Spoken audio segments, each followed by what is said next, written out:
Apa jadinya jika Presiden Amerika Serikat pernah belajar Pancasila dan menyanyikan lagu Indonesia Raya di sekolah dasar? Kedengarannya mustahil, tapi itu kenyataan. Sebelum ia memimpin negara adidaya, Barack Obama pernah jadi murid kecil di Jakarta. Dan ternyata, masa kecilnya di Indonesia punya pengaruh besar dalam hidupnya. Inilah kisah Barack Obama, Presiden Amerika ke-44 yang pernah tinggal dan bersekolah di Indonesia. Pulang kampung nih.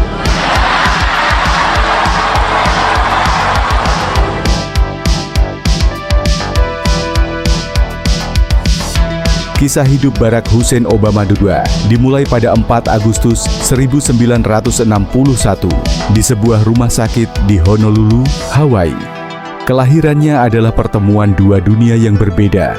Ayahnya, Barack Obama Sr., adalah seorang mahasiswa cerdas dari Nyanza Province, Kenya, yang datang ke Amerika Serikat dengan beasiswa untuk belajar ekonomi di University of Hawaii. Sementara ibunya, Ann Dunham, adalah seorang wanita muda yang berjiwa bebas dan berpikiran maju dari Wichita, Kansas, dengan minat mendalam pada antropologi. Kisah cinta mereka di kampus adalah simbol optimisme era 1960-an. Namun perbedaan budaya dan ambisi pribadi akhirnya membuat mereka berpisah. Orang tua Obama bercerai pada tahun 1964 ketika ia masih sangat kecil. Ayahnya kemudian kembali ke Kenya, dan meskipun mereka sempat bertemu sebentar di kemudian hari, sosok ayah biologisnya sebagian besar adalah misteri bagi Obama kecil. Kehidupan Obama kemudian berubah drastis pada tahun 1967 saat ibunya, Ann Dunham, menikah lagi dengan Lolo Soetoro. Lolo adalah seorang mahasiswa Indonesia yang juga pernah belajar di University of Hawaii. Setelah menyelesaikan studinya, Lolo kembali ke tanah airnya untuk bekerja di bidang perminyakan yang saat itu sedang berkembang pesat di Indonesia. Keputusan ini membawa Ann Dunham dan Obama kecil, yang akrab dipanggil Barry, untuk meninggalkan Hawaii dan memulai babak baru di Jakarta, Indonesia. Kepindahan ke Jakarta adalah sebuah transisi budaya yang sangat besar bagi Obama. Dari lingkungan Pulau Hawaii yang tenang dan berorientasi barat, ia tiba di ibu kota Indonesia yang padat, ramai, dan penuh warna. Pengalaman ini membentuk fondasi penting bagi pandangan dunianya. Selama kurang lebih 4 tahun di Jakarta, Obama mengenyam pendidikan di 2 sekolah yang berbeda, yang masing-masing memberikan pengalaman berharga. Sekolah Dasar Besuki, SDN Menteng 1. Ini adalah sekolah negeri biasa di Jakarta yang terletak di Menteng, sebuah daerah yang kemudian dikenal sebagai pusat kehidupan para diplomat dan ekspatriat. Disinilah Obama pertama kali merasakan pendidikan formal di luar lingkungan barat. Ia belajar bahasa Indonesia, berinteraksi dengan teman-teman sebaya yang berasal dari berbagai latar belakang etnis dan ekonomi, dan merasakan kehidupan sehari-hari anak-anak Indonesia. Ia bermain kelereng, berlarian di lapangan, dan makan makanan lokal yang sederhana. Pengalaman ini memberikan Barry pemahaman awal tentang keragaman, kebersamaan, dan realitas hidup di negara berkembang. Ibunya sering membawanya berkeliling kota, memperkenalkannya pada pasar tradisional, kuil, dan kehidupan jalanan yang sibuk, semua demi memperluas cakrawala pemahaman anaknya. Masa-masa di Indonesia bukan hanya tentang pendidikan formal. Ini adalah periode di mana Obama melihat langsung kontras antara kekayaan dan kemiskinan yang ekstrem, merasakan toleransi beragama yang unik di Indonesia, dan mengamati kompleksitas masyarakat yang majemuk. Ia juga belajar untuk menjadi mandiri dan beradaptasi dengan cepat. Pengalaman ini, jauh dari gemerlap kehidupan kota-kota besar Amerika, seringkali disebut Obama sebagai salah satu pengalaman paling formatif dalam hidupnya. Ia menyaksikan bagaimana orang-orang bekerja keras untuk bertahan hidup, dan ia juga mengembangkan rasa empati yang mendalam terhadap masyarakat yang kurang beruntung. Pengalaman ini kemudian akan memengaruhi pandangan politik dan filosofi kepemimpinannya di masa depan, menjadikannya pribadi yang inklusif dan memahami perspektif global. Pada tahun 1971, Ann Dunham membuat keputusan sulit untuk mengirim Obama kembali ke Honolulu untuk tinggal bersama kakek neneknya dari pihak ibu, Stanley dan Madeline Dunham. Keputusan ini diambil demi memastikan Obama mendapatkan pendidikan yang lebih baik dan prospek masa depan yang lebih cerah di Amerika Serikat. Meskipun perpisahan itu berat, pengalaman di Indonesia telah menanamkan benih pemahaman tentang dunia yang luas dan kompleks dalam diri seorang anak berusia 10 tahun yang kelak akan memimpin salah satu negara paling berpengaruh di dunia.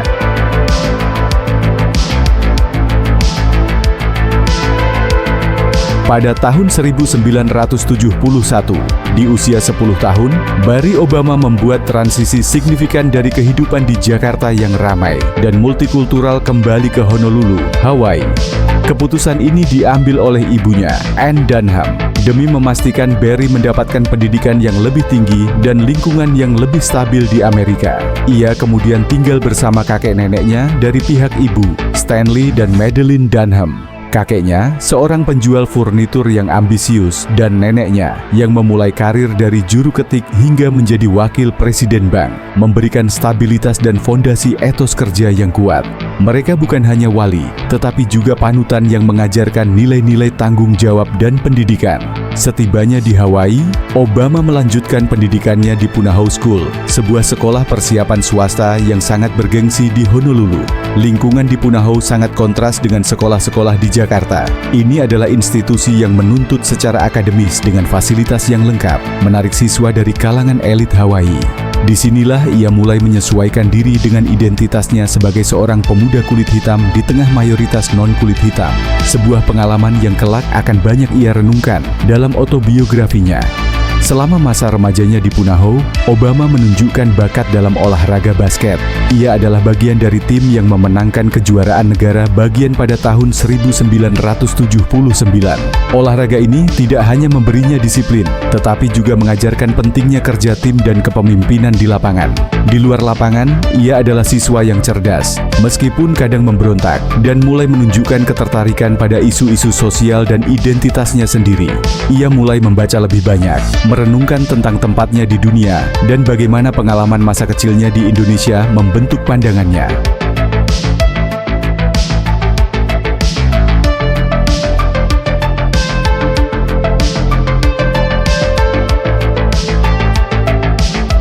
Setelah menyelesaikan pendidikan hukumnya yang gemilang di Harvard pada tahun 1991, Barack Obama kembali ke Chicago. Ia tidak langsung terjun ke arena politik, melainkan memilih untuk membangun fondasi profesional dan intelektualnya terlebih dahulu. Ia bekerja sebagai pengacara hak-hak sipil di firma Minor, Barnhill dan Galan, sebuah firma hukum yang dikenal memiliki fokus pada litigasi diskriminasi.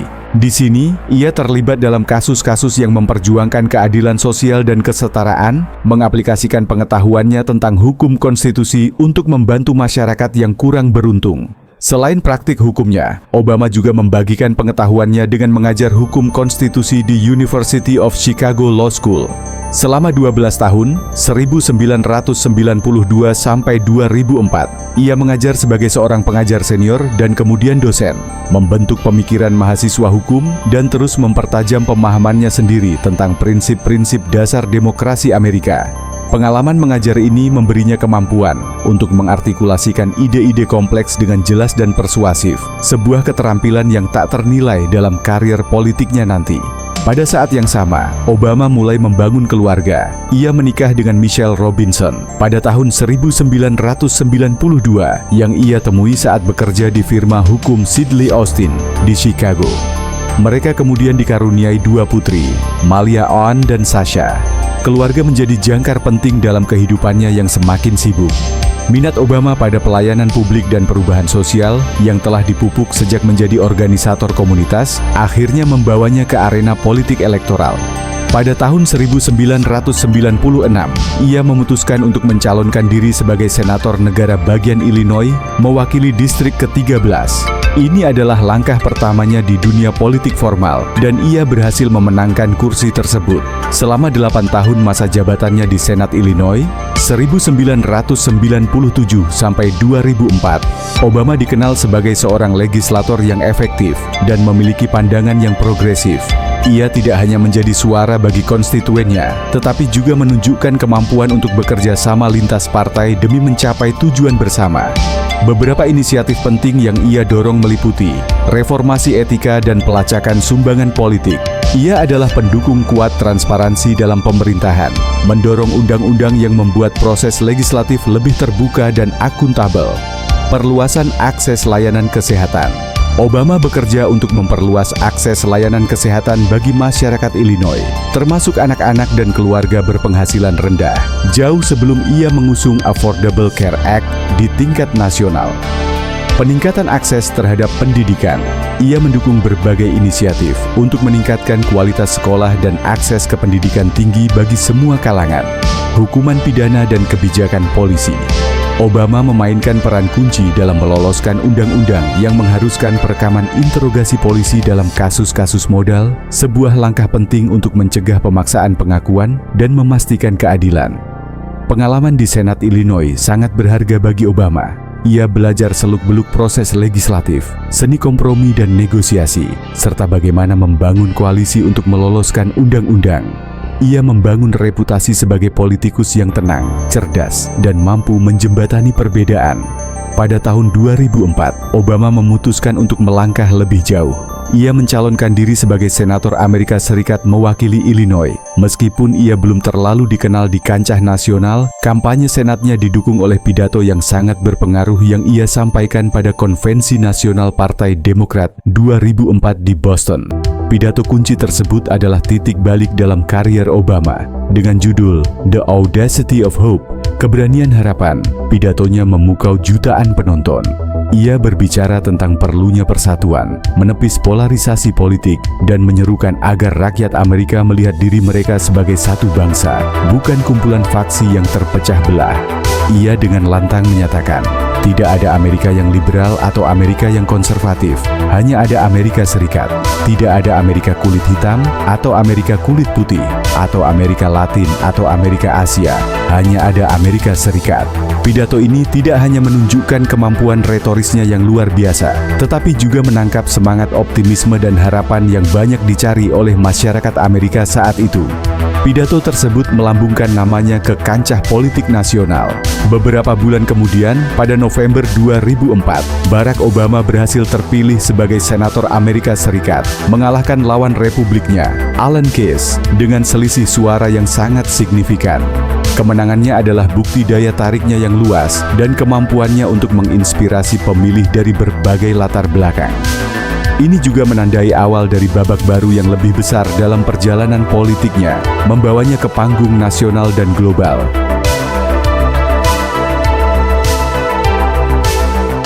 Kemenangan Barack Obama sebagai senator Amerika Serikat pada November 2004 adalah gerbang menuju panggung politik nasional yang sesungguhnya. Namun pidato keynote-nya di Konvensi Nasional Demokrat beberapa bulan sebelumnya lah yang benar-benar mengubah segalanya. Dengan retorika yang mengalir, ia menyalakan percikan harapan dan persatuan, menepis dikotomi biru dan merah yang memecah belah Amerika, dan memperkenalkan dirinya sebagai jembatan yang mampu menyatukan bangsa. Pidato itu bukan hanya orasi politik, itu adalah sebuah manifesto yang bergema di hati jutaan orang, memperkenalkan seorang politikus muda dengan visi yang jelas dan kemampuan komunikasi yang luar biasa. Sebagai senator AS Selam, Obama terus membangun reputasinya sebagai pemimpin yang berpikir ke depan dan pragmatis. Ia bekerja lintas partai dalam isu-isu krusial seperti mengurangi ancaman senjata nuklir, meningkatkan akuntabilitas pemerintah, dan memperkuat keamanan dalam negeri. Ia mengunjungi Irak, Afghanistan, dan beberapa negara lain, memperluas pemahaman globalnya, dan membentuk pandangan kebijakan luar negerinya. Namanya semakin sering disebut-sebut dalam diskusi tentang calon presiden masa depan. Desakan publik semakin kuat, dan pada 10 Februari 2007, dari tangga Old State Capitol di Springfield, Illinois, tempat Abraham Lincoln menyampaikan pidato House Divided yang terkenal, Obama secara resmi mengumumkan pencalonannya sebagai Presiden Amerika Serikat. Ini adalah awal dari sebuah kampanye yang tak tertandingi dalam sejarah modern Amerika. Kampanye Obama pada tahun 2008 adalah fenomena global yang luar biasa. Dengan slogan Hope and Change, harapan dan perubahan, ia berhasil memobilisasi jutaan sukarelawan muda dan pemilih dari berbagai latar belakang etnis dan sosial. Ia memanfaatkan kekuatan media sosial dan penggalangan dana akar rumput dengan cara yang belum pernah terjadi sebelumnya. Ia tidak hanya menawarkan kebijakan baru, tetapi juga narasi baru tentang Amerika, sebuah negara di mana seseorang dengan latar belakang multikultural dan nama yang tidak biasa dapat bermimpi mencapai posisi tertinggi. Ia menghadapi persaingan yang sengit dalam pemilihan pendahuluan Partai Demokrat melawan nama besar Hillary Clinton. Pertarungan ini berlangsung dramatis dan berlarut-larut, menguji ketahanan, strategi dan visi Obama. Namun, dengan konsistensi pesannya, karisma, dan kemampuan untuk terhubung dengan pemilih di tingkat personal, ia berhasil memenangkan nominasi Partai Demokrat, mengukir sejarah sebagai calon presiden kulit hitam pertama dari salah satu partai besar. Puncak dari perjalanan luar biasa ini tiba pada 4 November 2008.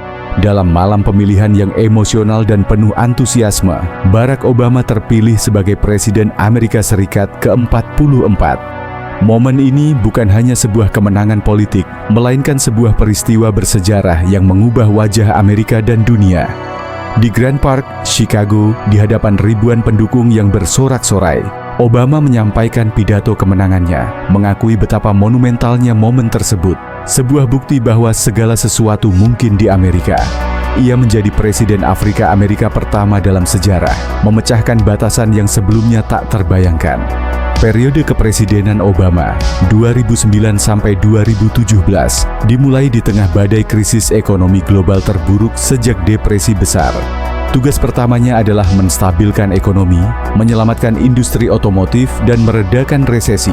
Ia juga mewarisi dua perang yang sedang berlangsung di Irak dan Afghanistan, serta tantangan geopolitik yang kompleks. Sepanjang 2 masa jabatannya, Obama meluncurkan berbagai kebijakan transformatif. Affordable Care Act, ACA, atau yang lebih dikenal sebagai Obamacare, adalah reformasi layanan kesehatan paling signifikan dalam beberapa dekade, bertujuan memperluas cakupan asuransi kesehatan bagi jutaan warga Amerika yang sebelumnya tidak memiliki akses. Ia mengesahkan American Recovery and Reinvestment Act, paket stimulus besar untuk menghidupkan kembali ekonomi. Ia menarik pasukan Amerika dari Irak, memenuhi janji kampanyenya, dan mengarahkan fokus ke ancaman terorisme global yang berpuncak pada operasi militer yang berhasil menewaskan Osama bin Laden pada tahun 2011. Di panggung internasional, ia berusaha memulihkan citra Amerika, menandatangani perjanjian iklim Paris untuk mengatasi perubahan iklim, dan secara historis menormalisasi hubungan dengan Kuba setelah lebih dari setengah abad. Meskipun menghadapi polarisasi politik yang intens dan tantangan dari Partai Republik, Obama tetap menunjukkan ketenangan, kecerdasan, dan tekad yang kuat. Ia dikenal karena pendekatannya yang rasional dan kemampuannya untuk berpidato dengan sangat persuasif. Setelah meninggalkan Gedung Putih pada Januari 2017, ia dan mantan ibu negara, Michelle Obama, tetap aktif dalam urusan publik melalui Obama Foundation yang berfokus pada pengembangan kepemimpinan global, kewarganegaraan aktif, dan pemberdayaan generasi muda.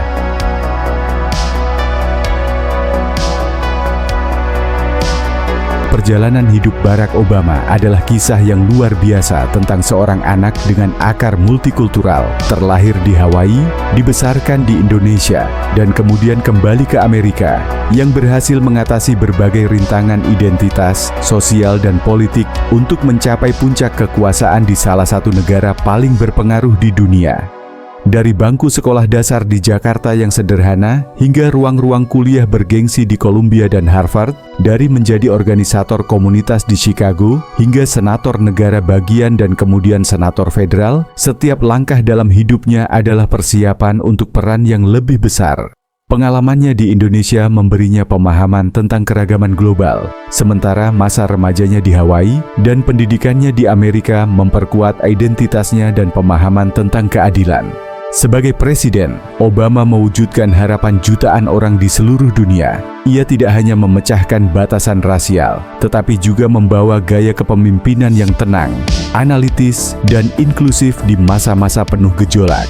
Warisannya tidak hanya terletak pada kebijakan yang ia gulirkan, tetapi juga pada inspirasi yang ia berikan, bahwa dengan kerja keras, ketekunan, dan keyakinan pada idealisme Amerika, segala sesuatu mungkin terjadi, bahkan bagi seorang anak laki-laki bernama Barry dari Jakarta.